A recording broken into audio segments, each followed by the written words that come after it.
In the heart of Jesus' teachings, we find the Beatitudes. These are more than simple guidelines. They are profound directives that shape our understanding of life and how we should navigate through it. The first Beatitude tells us, "Blessed are the poor in spirit, for theirs is the kingdom of heaven."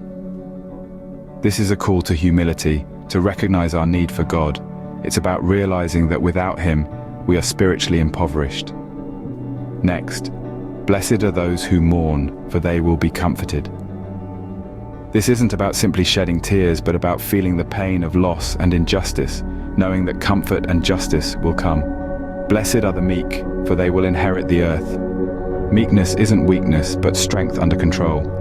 It's about having power, but choosing to restrain it for the sake of others.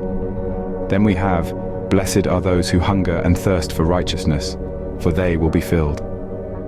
This is a call to yearn for justice and fairness, not only for ourselves, but for everyone. Blessed are the merciful, for they will receive mercy. This challenges us to show compassion and forgiveness, to mirror the mercy God has shown us.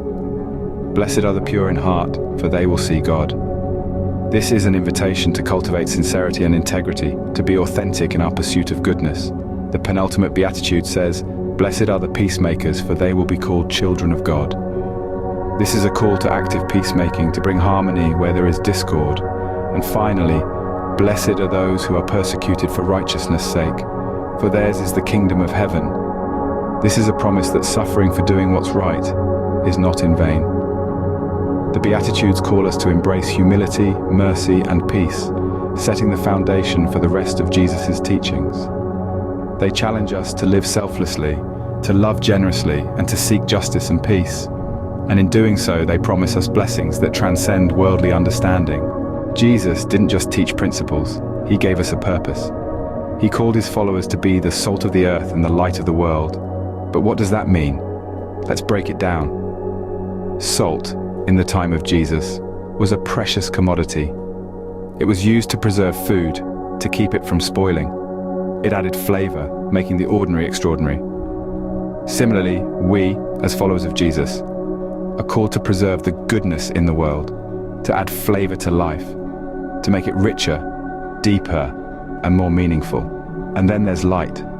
Light illuminates darkness, reveals truth, and guides the way. As lights of the world, we're called to shine brightly, to dispel darkness with love, truth, and hope. We're not just passive spectators, we're active participants in a world that craves goodness and truth. As followers of Jesus, we're tasked to be the salt of the earth and the light of the world. Jesus didn't come to abolish the law, but to fulfill it. These words, spoken by Jesus during His Sermon on the Mount, have been a point of reflection for countless generations. But what does it truly mean to fulfill the law?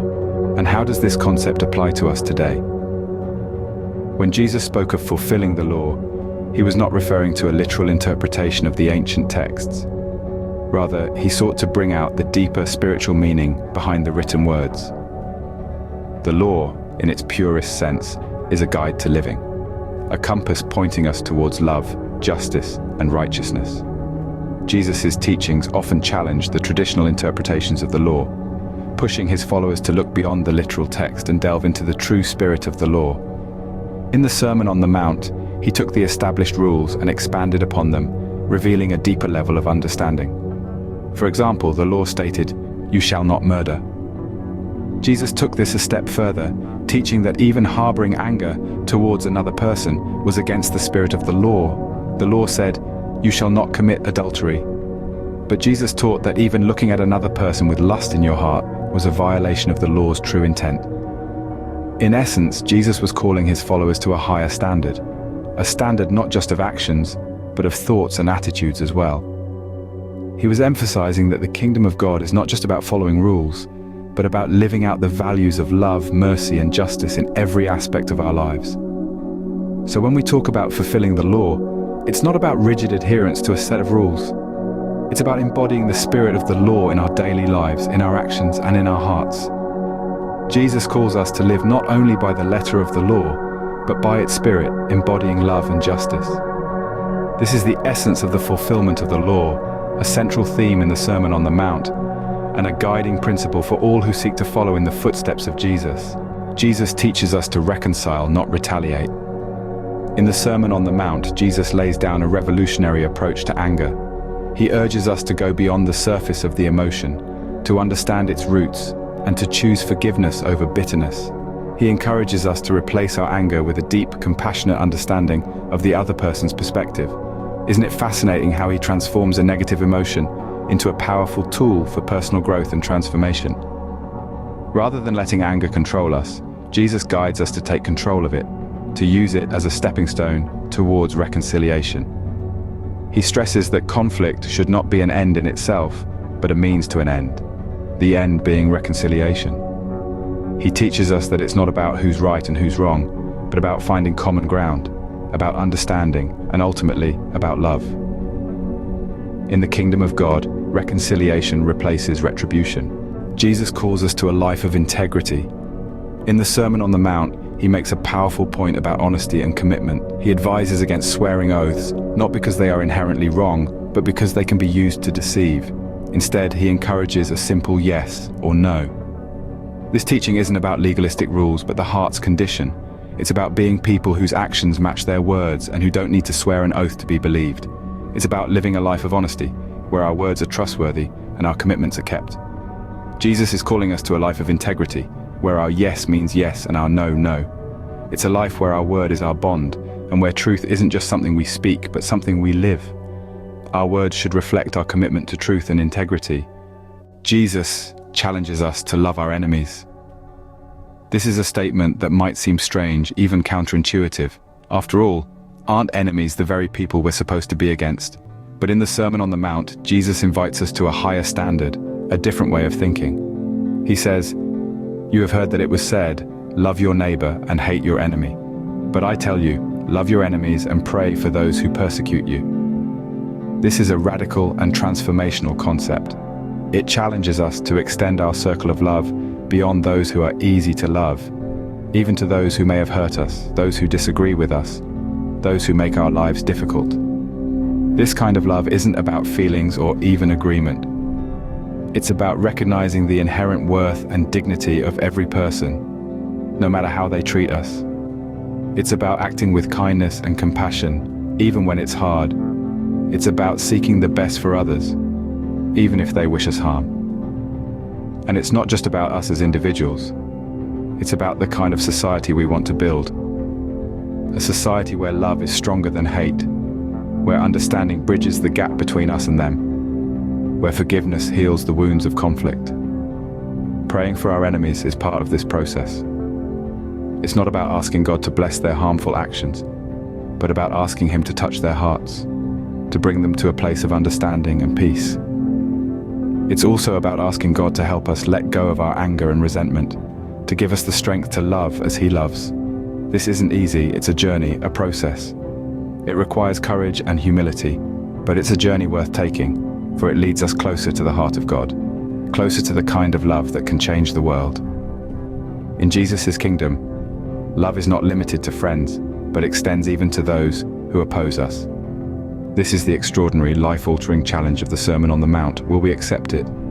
Jesus teaches us how to approach God. In the Sermon on the Mount, he shares profound insights on prayer and fasting. These aren't just rituals or religious obligations.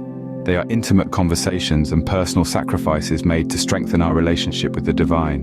In Matthew chapter 6, Jesus highlights the importance of sincerity in prayer. He says, "When you pray, do not be like the hypocrites, for they love to pray standing in the synagogues and on the street corners to be seen by others." Jesus urges us to pray in private to seek a personal connection with God, rather than making a public spectacle of piety. This is a call to authenticity, to engage with God in a heartfelt dialogue, not a theatrical monologue. Jesus also teaches us the Lord's Prayer, a perfect model of how we should communicate with God. It's a prayer that acknowledges God's sovereignty, seeks His will, requests provision, asks for forgiveness, and pleads for guidance and protection. It's simple, yet profound. Personal, yet universal. Then Jesus touches on fasting, saying, "When you fast, do not look somber as the hypocrites do, for they disfigure their faces to show others they are fasting." Again, he emphasizes the importance of sincerity and discretion. Fasting isn't about earning public admiration for our self-denial. It's a private act of devotion, a way to humble ourselves and draw closer to God. Jesus' teachings on prayer and fasting remind us that our faith is not a performance to impress others, but a personal journey to deepen our relationship with God. They call us to authenticity, humility, and sincerity in our spiritual practices. In our prayers, we're invited to converse honestly with God, and through fasting, to demonstrate our devotion in a personal, humble way. Our relationship with God should be sincere, not a performance for others. Jesus warns us against the lure of materialism. In the Sermon on the Mount, he invites us to reconsider our priorities, to look beyond the temporary, to gaze upon the eternal. Do not store up for yourselves treasures on earth, he advises, where moth and rust destroy, and where thieves break in and steal. It's a powerful reminder that earthly possessions are fleeting, they don't last. Instead, Jesus urges us to store up for yourselves treasures in heaven, where moth and rust do not destroy, and where thieves do not break in and steal. He's not talking about gold or jewels, but treasures of a different kind. These are the treasures of love, justice, and righteousness. The investments we make in people, the compassion we extend, the good we do, these are the true riches that remain undiminished. Jesus calls us to invest in treasures that last: love, justice, and the kingdom of God. Jesus cautions us against passing judgment. He warns us, do not judge, or you too will be judged. These words serve as a powerful reminder to each of us. It's a call to humility and understanding, a call to recognize our own flaws before we point out those of others. Jesus tells us, why do you look at the speck of sawdust in your brother's eye and pay no attention to the plank in your own eye? This metaphor presents a vivid image of the pitfalls of hasty judgment. It's not our place to stand as judge and jury over others. Instead, we are encouraged to engage in self-examination, to look inward and understand our own weaknesses. This is not a call to ignore wrongdoing or to turn a blind eye to injustice. Rather, it's a reminder that in Jesus' teaching, self-examination precedes judgment of others. Jesus teaches us to discern truth from falsehood. He uses the powerful metaphor of a tree and its fruit to help us understand the importance of discernment. Just as the quality of a tree is judged by the fruit it bears, so too can we assess the validity of someone's teachings or actions by their outcomes. If the fruits, the results, the behaviors, the attitudes are good, then the source is likely good as well. Conversely, if the fruits are bad, we should question the source. Jesus encourages us not to be swayed by eloquent words or grand promises, but to look at the tangible evidence. He warns us of false prophets, those who may appear righteous, but whose actions reveal a different story. Discernment, then, is not about quick judgments, but careful observation and understanding. By their fruits, we shall know them.